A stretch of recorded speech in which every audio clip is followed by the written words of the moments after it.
Hello, guys. Welcome back again.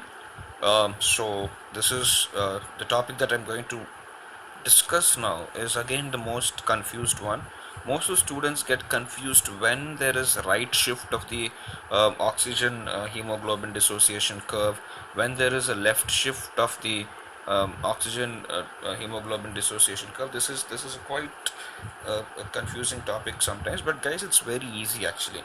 Okay, the only thing that you have to remember is at what conditions the hemoglobin gives away oxygen easily. Okay, so when hemoglobin gives away oxygen easily, what is going to happen is there'll be a right shift. Okay, now we will see those conditions first.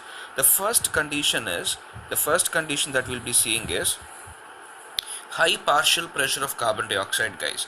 See, when the partial pressure of carbon dioxide is more, okay, when the partial pressure of carbon dioxide is more, where does it be more? It is usually more in the tissues. Okay, so where do you find more amount of partial pressure of carbon dioxide? When partial pressure of carbon dioxide is more in the tissues, actively respiring tissues, the partial pressure of carbon dioxide is more.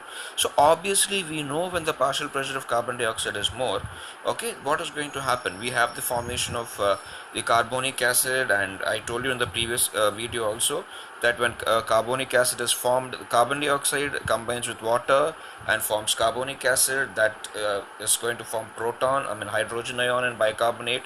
Okay, and because of the formation of hydrogen ion, what is going to happen is there'll be a decrease in the pH. Okay, because there's a decrease in the pH, what's going to happen?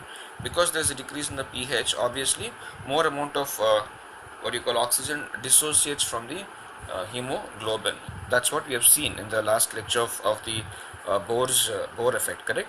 Now this carbon dioxide, when the partial pressure of carbon dioxide is high, the high partial pressure of carbon dioxide can also shift the dissociation curve towards the right. Okay, shifting the dissociation curve towards the right means at at a given particular pressure, the hemoglobin is less saturated. Okay, understand this. The curve shifting towards right means at a given partial pressure of oxygen, okay, on the x-axis always, okay, it's always the partial pressure of oxygen in millimeters of mercury. Okay, so at a given partial pressure of oxygen,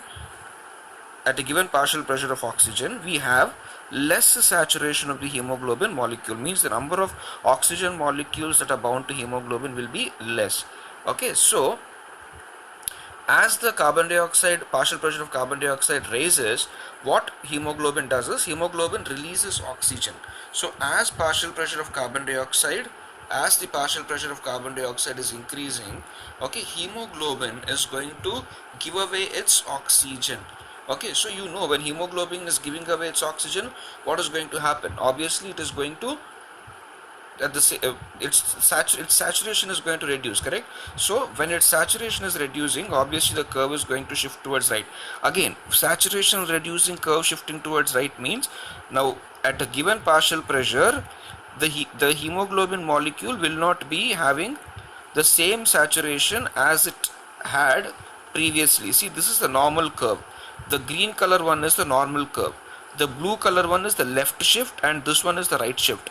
See, if you take the normal curve at 30 millimeters of mercury, the normal curve saturation was around 50% saturation, correct? But at the same, when the curve is shifting towards the right, see the saturation, it has come to around 35% of saturation, correct?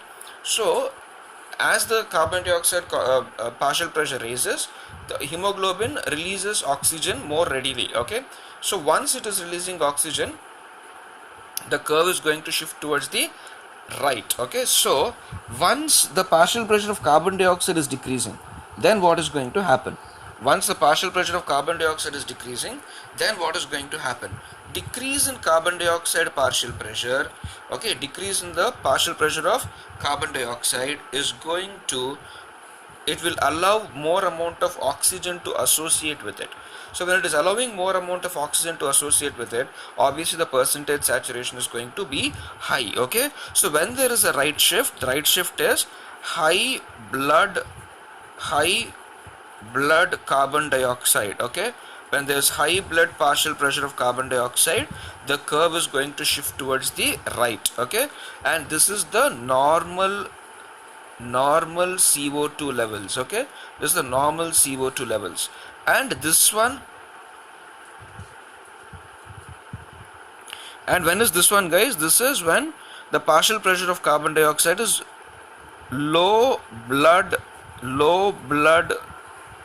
PCO2. Okay, low blood PCO2, the curve shifts towards the which direction? Left. Okay, thank you. This is with regard to the partial pressure of carbon dioxide.